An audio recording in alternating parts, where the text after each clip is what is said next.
Ano ba ang gagawin para hindi masunog ang inyong electric motor pump?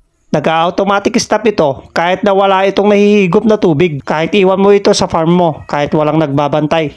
Andito na pala lahat yung mga ikakabit natin. Meron po siyang electric motor pump na 1 horsepower.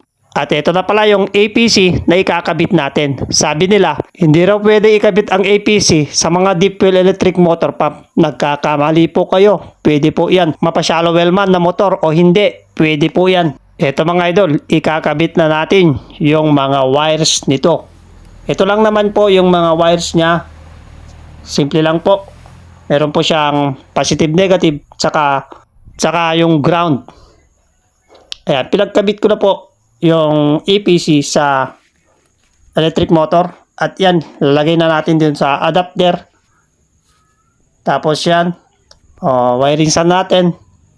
Alisin po natin yung mga wire dito na maninipis. Lagyan po natin dito ng THHN.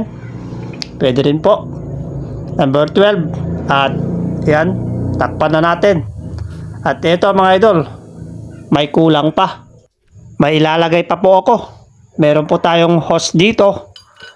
At ito po yung lalagay natin ng backflow hose. Yan.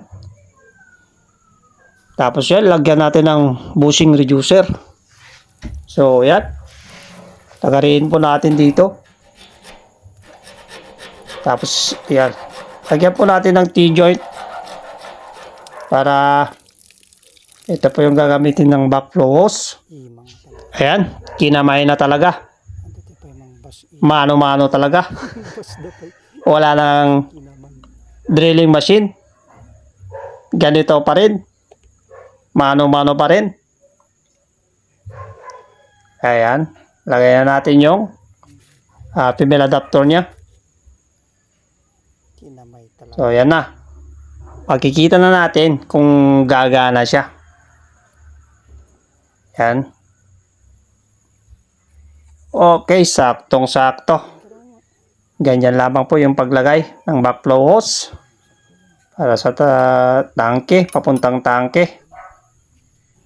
Tapos, ito na. Okay na. Lalagyan ng clamp para hindi po siya malis pag nag-pressure na po ito. Nung sinubukan namin paanda rin at narating niya po yung sakto yung pressure gauge, yung sagad niya, ay nag-automatic stop siya. Pero pag drain namin at naabot niya po yung pag-aandaran niya, kusang nag-aandar po siya. So, maganda. Okay po yung APC sa deep well, no? Ayan na. O, gumagana na po siya.